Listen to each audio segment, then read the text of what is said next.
The next item is 7H, proposed Director of Transportation and Transportation Supervisor job description modifications. And I believe Mr. Gorder will speak to this.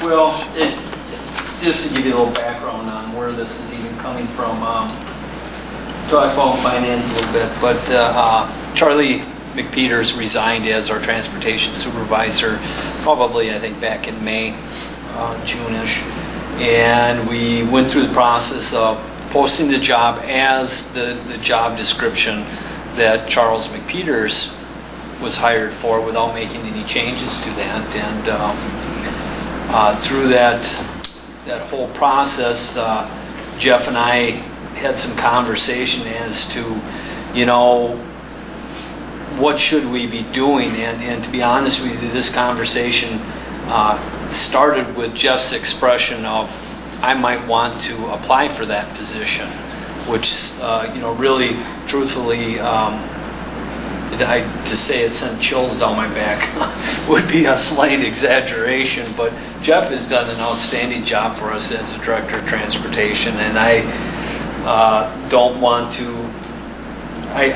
didn't want to see him moving into that position. So through that process, we looked at realigning some of the job duties on the Transportation Supervisor, which is on the left-hand column, versus the Director of Transportation, which is on the right-hand column. And really what we're looking for is a reduction of the number of hours Jeff puts in, because we're all expected to put in 40. We all typically put in 45 to 50. Some people are actually putting in more.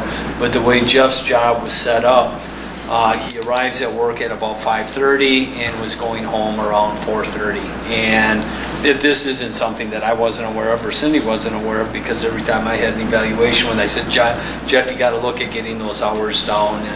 And I think it kind of culminated with him expressing interest in that position. So it kind of set us up for midway through that posting, sending a letter to all those that had applied for the job and basically said, we just want to take a time out. We want to review our job description and the job duties to make sure that we get those where we need them to be.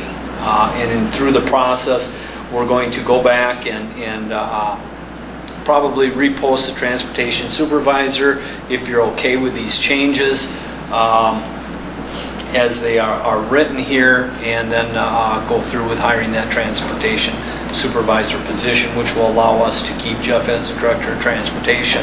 And he, you know, certainly he said, you know what, I would like to, but if you don't let me, I understand. But, you know, as I told Cindy, and she feels the same way, we value what he does, and it would be really not fair to him with the job that he's done for us since the time he's been here to say, no, you can't do that, when all that he's trying to do is make his life, I think, a little bit more manageable. So we certainly understood that. But along with that, we asked him, well, then we need to see some set hours. And the set hours are just based on 40 hours.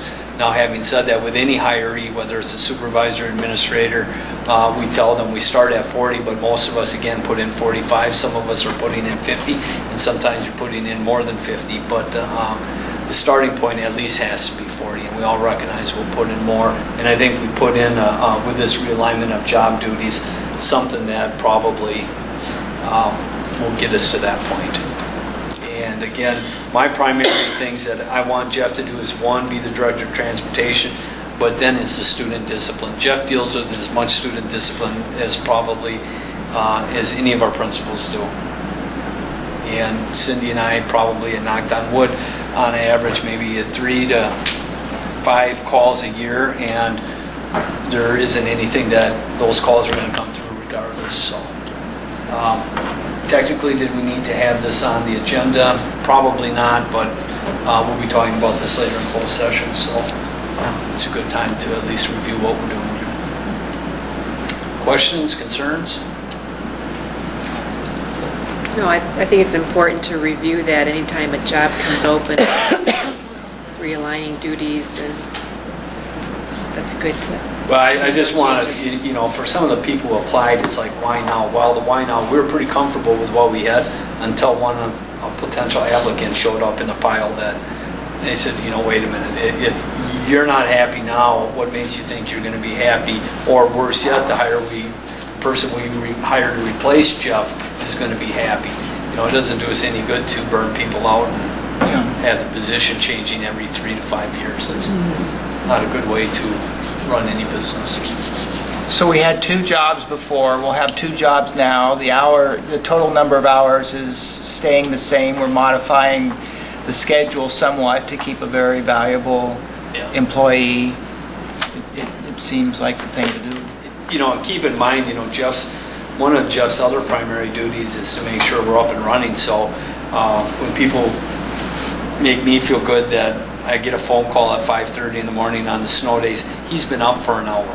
And he does that every night, just as I do. We check the weather, but he needs to take that extra step and get up at 4:30 and look out the window, because as we all know, the weather forecast doesn't always match up to what happens the next day. So.